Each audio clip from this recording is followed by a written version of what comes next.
मंडळी, एक अस्वस्थ करणारा प्रश्न विचारतो, श्रद्धा कोणावर ठेवायची? आपली श्रद्धा आंधळी आहे की जागृत, याचं कधी आत्मपरीक्षण केलंय का? कारण आपण ज्या व्यक्तीवर श्रद्धा ठेवतो ती धर्माच्या गादीवर बसून हजारो लोकांना प्रवचन देते, जी स्वतःला संस्काराची शाळा म्हणवते, त्याच्या आतला माणूस कसा आहे हे कधी आपण जाणून घेण्याचा प्रयत्न केलाय का? मंडळी, तुमच्या घरात लहान मुलं, पत्नी आणि बहीण असेल तर तुम्ही हा व्हिडिओ शेवटपर्यंत बघा, कारण कोण, कधी आणि कसे कोणाच्या जाळ्यात अडकेल काहीच सांगता येत नाही. कारण आज अंधश्रद्धेच्या नावाखाली जे अश्लील चाळे आणि लैंगिक शोषण होते ते समजून घेण्याची खूप गरज आहे. मंडळी, अंधश्रद्धेच्या आणि धर्माच्या ठेकेदारांचा आज आपण पर्दाफाश करणार आहोत. तुम्ही व्हिडिओ नवीन असाल तर अशाच महत्त्वाच्या आणि माहितीपूर्ण व्हिडिओसाठी चॅनलला सबस्क्राईब करा.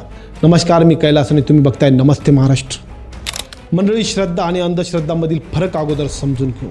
तर श्रद्धा म्हणजे डोळे मिटून विश्वास ठेवणं नाही, तर श्रद्धा म्हणजे नैतिकता, विवेक, निष्ठा, विश्वास, तत्व अशा मूल्यांवर उभी असते ती श्रद्धा. तर आता अंधश्रद्धा म्हणजे काय ते समजून घेऊ. एखादा बाबा म्हणतो, हा ताईत घातला नाही तर अनर्थ होईल, हा विधी केला नाही तर संकट येईल, आणि आपण भीतीमुळे ते मान्य करतो, तर इथे विश्वास नाही, भीती निर्माण होते आणि तेव्हाच अंधश्रद्धा जन्माला येते. हे सांगायचं कारण म्हणजे या कलियुगात नेमका विश्वास कोणावर ठेवायचा हा सर्वसामान्य माणसाला पडलेला एक प्रश्न आहे. कारण घडलेलं प्रकरण अनेक प्रश्न निर्माण करतात.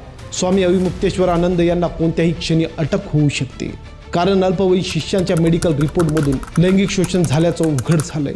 बुधवारी पोलिसांनी दोन्ही पीडित मुलांची वैद्यकीय चाचणी केली. दरम्यान तक्रारदार आशुतोष ब्रह्मचारी यांनी मुलांचं लैंगिक शोषण झाल्याचा आरोप केला होता आणि पोलीस तपासात पीडित अल्पवयीन मुलांच्या मेडिकल रिपोर्टनुसार मुलांचं लैंगिक शोषण झाल्याची पुष्टी झाली.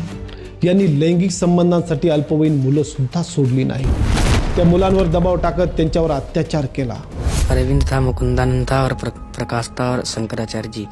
मुकुंदानंद करवा के दिखाता था, कहता था ऐसे ऐसे करो तो यही होता था, तब करना पड़ता था. बहुत दुख हो रहा था, रोते रहते थे, मारने की धमकी देते थे और उल्टा सीधा करते रहते थे.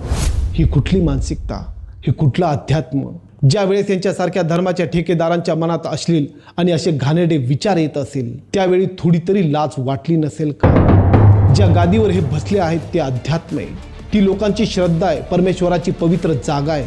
यांना अधिकारच नाही त्या पवित्र गादीवर बसण्याचा. हे गुन्हेगार आहेत, कारण लोक यांना गुरु समान मानून देवाचा दूत समजतात, यांच्यावर श्रद्धा ठेवतात आणि ते सत्कर्माचा मार्ग दाखवतात, म्हणून लोक विश्वास ठेवतात. मग त्यांचे कर्म एवढ्या खालच्या पातळीचे कसे असू शकतात? म्हणजे स्वामी अविमुक्तेश्वरानंद ज्या मठात सर्वात मोठ्या जागेवर आहेत ते ज्योतिर्मठ अत्यंत प्राचीन आणि हिंदू धर्मातील 4 प्रमुख पीठांपैकी एक आहे आणि या ज्योतिर्मठाचे ते शंकराचार्य म्हणून कार्यरत आहेत.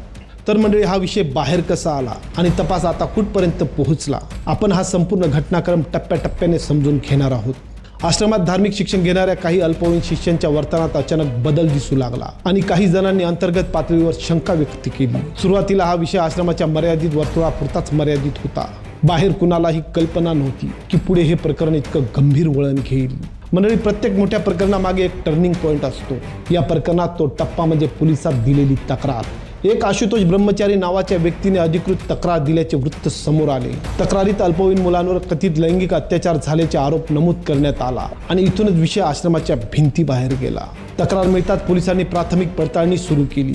संबंधित मुलांचे जबाब, परिस्थितीची पाहणी, लागू कायद्यांचा अभ्यास आणि अल्पवयीन मुलांचा प्रश्न असल्यामुळे पोक्सो कायद्याअंतर्गत कारवाईची शक्यता तपासली गेली. प्राथमिक माहितीच्या आधारे गुन्हा नोंद झाल्याचे वृत्त समोर आले. FIR नोंद होताच प्रकरण अधिकृत तपासाच्या टप्प्यात गेलं. तपास अधिकारी नियुक्त झाले आणि संपूर्ण प्रक्रिया कायदेशीर चौकटीत सुरू झाली. दरम्यान दोन्ही अल्पवयीन मुलांची वैद्यकीय तपासणी करण्यात आली. काही सूत्रांच्या हवाल्याने लैंगिक अत्याचार झाल्याचे स्पष्ट झाले.